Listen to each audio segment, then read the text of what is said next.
जय भीम जय बापू जय संविधाने अनुष्ठान आमी प्रयात तरुण गगৈদেৱৰ मुख्यमंत्री मुख्यमंत्री प्रति आमी श्रद्धांजलि ज्ञापन करिलो।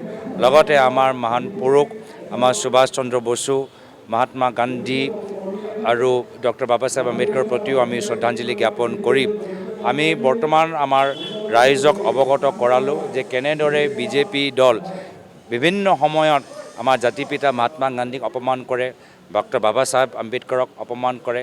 आमी दुटा ऑडियो रेकर्डिंग जोगेदी এই গোটেইখিনি কথা শুনালো যে কত এটা ৰাজহুৱা সভাত महात्मा गांधीक চতুৰ বনিয়াকৈ সম্বোধন অমিত শাহ ডাঙৰীয়া কৈছিল আৰু লগে লগে কেনেদৰে তেওঁ সদনৰ ভিতৰত কৈছিল যে আম্বেদকাৰ প্ৰয়াত আম্বেদকাৰ ডক্টৰ বাবা সাহেব আম্বেদকাৰ নাম লোৱাটো এটা মাত্ৰ এটা ফেশ্বন এটা হৈ গৈছে আৰু এই ধৰণৰ কথাবোৰ আমাৰ মানুহক চুই গৈছে। আজি অসমৰ ভিতৰতো এই ধৰণৰ মনোভাৱৰ বাৰম্বাৰ আমি উদাহৰণ পায়ে থাকোঁ। আজি বৰ্তমান বিজেপি চৰকাৰ জাতি মাটি ভেটিৰ কথা কয়, কিন্তু দুখীয়া ৰাইজক বিভিন্ন জনজাতি বিভিন্ন জনগোষ্ঠীৰ মানুহক মাটি পট্টা দিয়াতকৈ আজি বিজেপি দলৰ নেতাসকল পৰিয়ালৰ নামত ভায়েকৰ কায়েকৰ নামত অসমৰ চুকে কোণে বিঘায়ে বিঘায়ে মাটিৰ তেওঁলোকে মালিক হৈ গৈছে। কিন্তু আমাৰ বিভিন্ন জনগোষ্ঠী জনজাতি আজি ভূমি অধিকাৰৰ পৰা বঞ্চিত।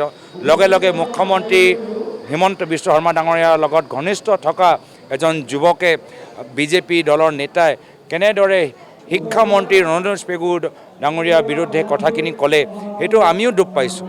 যদিও মই এটা বেলেগ দলৰ সদস্য, কিন্তু মই সেইখিনি কথা যেতিয়া ৰাজহুৱা হৈ গ'ল মই দুখ পালোঁ আৰু মই ভাবিছিলোঁ যে বিজেপি চৰকাৰে কঠোৰ কিবা এটা পদক্ষেপ ল'ব, কিন্তু আজিলৈকে লোৱা নাই। সেইটোৱে তেওঁলোকৰ মিচিং জনগোষ্ঠী মিচিং জনজাতিৰ প্ৰতি তেওঁলোকৰ মনোভাৱটো প্ৰকাশ কৰে।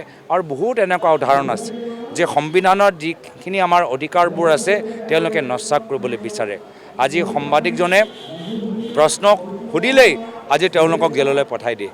আজি আমাৰ সাধাৰণ মানুহে যদি হেলমেট নিপিনে তাৰ ওপৰত ৫,০০০ টকা ফাইন, কিন্তু যদি বিজেপি দলৰ বিধায়কসকলৰ পুত্ৰ যদি বিজেপি মন্ত্ৰীৰ গাড়ী কনভয় যদি স্পীডত গৈ কোনোবা এজন মানুহক খুন্দা মাৰি যদি সেইজন মানুহ নিহত হয়, কিন্তু তেওঁলোকৰ ওপৰত কোনো ফাইন নাই, তেওঁলোকৰ ওপৰত কোনো পেনাল্টি নাই, তেওঁলোকৰ ওপৰত কোনো তদন্ত নাই।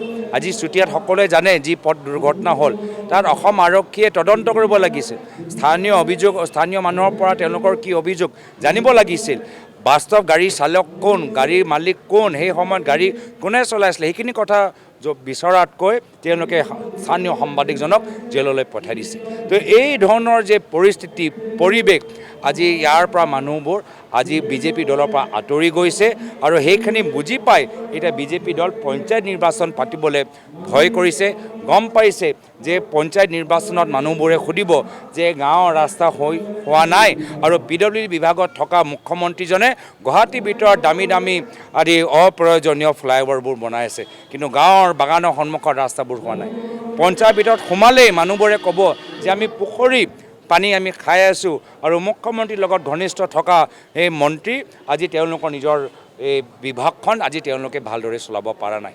মানুহে ক'ব যে আমি দৰমহাই পোৱা নাই। আজি মুখ্যমন্ত্ৰী আজি চৰকাৰী পইচাত আজি বিদেশত ভ্ৰমণ কৰি আছে আৰু স্থানীয় শিক্ষকসকলে দৰমহা পোৱা নাই। স্থানীয় আমাৰ এই সৰু সৰু ঠিকাদাৰে আজি দৰমহা পোৱা নাই। আজি মিউনিচিপালিটি অফিচত কাম কৰা সেই মানুহগৰাকীও আজি দৰমহা পোৱা নাই আৰু এটাৰ পিছত এটা তেওঁলোকে ৰাজহুৱা পইচা মাত্ৰ নিজৰ ব্যক্তিগত মনোৰঞ্জনৰ বাবে তেওঁলোকে খৰচ কৰি গৈ আছে। সেই ধৰণৰ অভিযোগ যে আজি বিজেপি প্ৰাৰ্থীসকলৰ ওপৰত পৰিব, তাৰ বাবে বহুত বিজেপি কৰ্মীখিনি আজি গাঁৱৰ ভিতৰত বিজেপি দলৰ প্ৰাৰ্থী হ'বলৈ বিচৰা নাই আৰু প্ৰাৰ্থীহীন বিজেপি এতিয়া পঞ্চায়ত নিৰ্বাচন কেনেকৈ আমি পলম কৰিব পাৰোঁ তাৰ বাবে এটাৰ পিছত এটা কৌশলেৰে চেষ্টা চলাই আছে।